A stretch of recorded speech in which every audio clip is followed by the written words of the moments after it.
Bonjour, enchanté. Moi c'est Fumi. Dans ce podcast, je parle d'environnement, d'art, d'histoire, de faits de société. Bref, ça dépend quoi. Si vous êtes là, c'est que vous êtes avec Fumi et que ça dépend aussi de vous. C'est parti.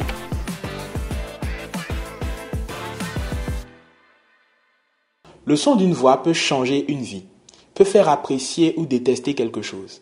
L'importance de la voix est encore plus grande quand elle est un outil de travail. La voix est en effet un instrument de travail pour les podcasteurs, les animateurs ou les journalistes radio. Il est donc important de soigner sa voix, de la polir afin que les personnes qui l'écoutent puissent en profiter et la trouver agréable. Je vous propose de revenir sur 5 astuces que j'ai retenues d'un webinaire de l'ICFJ sur comment améliorer sa voix avec Sarah Loulepers, Jean Sommer et Romulus Quessier. La première astuce, c'est d'écouter sa propre voix. C'est un peu comme si vous cherchiez à apprendre à écrire. Il faut lire des auteurs et vous en inspirer. C'est exactement la même chose avec votre voix.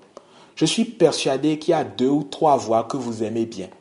À la radio, dans un podcast ou même dans votre entourage, il y a forcément une voix que vous ne vous lassez pas d'écouter. Ce qu'il faut faire, c'est les écouter encore et encore. En les écoutant, vous pourrez vous en inspirer pour améliorer votre propre voix. Je tiens quand même à préciser qu'il ne sert à rien de chercher à imiter ou à reproduire à l'identique les voix que vous écoutez. Aussi, il faut commencer par vous écouter vous-même. Écouter le son de sa voix peut être difficile, je l'avoue, mais c'est nécessaire afin de vous auto-évaluer. Il vous faut donc apprécier votre voix. Ce qui nous amène vers la deuxième astuce qui est d'aimer sa propre voix. On peut légitimement se demander ce qu'est une belle voix. Personnellement, on m'a déjà dit que j'avais une belle voix, tout comme on m'a déjà dit qu'on ne l'appréciait pas. J'en viens donc à la conclusion que la beauté d'une voix est subjective. Chaque voix est unique. Mais ce qui va compter dans la qualité de votre voix, c'est votre capacité à l'aimer et à l'apprécier vous-même. C'est un exercice qui vous prendra du temps. Mais ce temps est très utile, notamment pour prendre confiance en vous. Jean Sommer, durant le webinaire, disait que le podcasteur ou l'animateur radio est comme un chef cuisinier. Vous imaginez un chef qui sert des plats sans les avoir goûtés? Quel risque prend-il? C'est pareil pour le podcasteur ou l'animateur radio.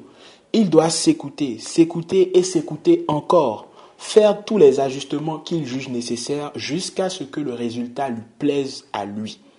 Donc, plus vous serez content du résultat, du produit de votre voix, plus vous allez dégager cette confiance-là.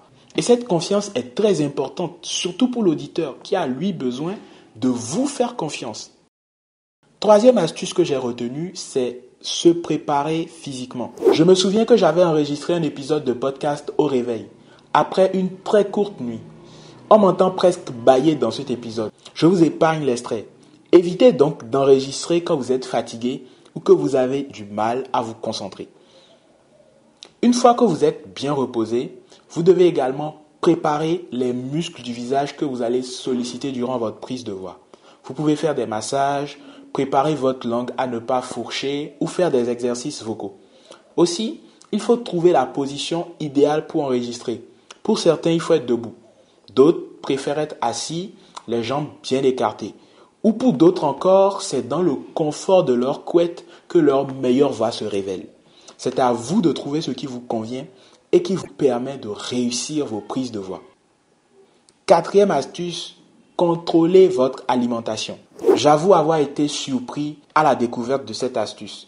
Mais en fait, il ne faut pas manger n'importe quoi quand on cherche à avoir une voix impeccable. Certaines boissons comme le café ou les boissons gazeuses peuvent altérer votre voix. Donc il est recommandé de boire de l'eau ou du thé. Il ne faut pas manger trop épicé. Je sais, en bon africain, c'est toujours difficile d'écarter certains mets africains qui ne se consomment que pimentés. Mais c'est le sacrifice qu'il faut faire si on souhaite protéger sa voix et la rendre encore plus belle. Cinquième astuce, préparez votre contenu. Pour moi, c'est sans doute l'astuce la plus importante. Se préparer et avoir une belle voix, c'est bien. Mais quand c'est pour dire des choses qui ne tiennent pas la route, c'est pas très intéressant.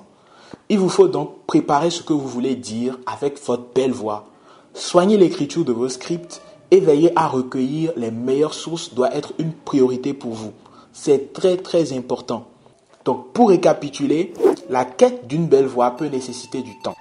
Entre le temps passé à écouter d'autres voix, à ajuster la vôtre jusqu'à ce qu'elle ne vous plaise, on peut devoir prendre énormément de temps. Mais ces exercices dopent votre confiance en vous et vous permettent de prendre la parole avec plus d'aisance. Aussi, le secret d'une belle voix se trouve dans le bien-être physique et alimentaire de l'orateur. C'est pour cela qu'il ne faut pas négliger le repos et l'alimentation. Pour finir, la préparation et le travail du fond de votre prise de parole doit également vous guider. Un dernier conseil, commencez. Commencez à utiliser votre voix comme elle est et ensuite appliquez ces conseils pour l'améliorer. Si vous avez d'autres astuces, n'hésitez pas à les partager avec nous en commentaire et partagez cet épisode avec tous ceux qui souhaiteraient améliorer leur voix. C'était Fumi, à très vite.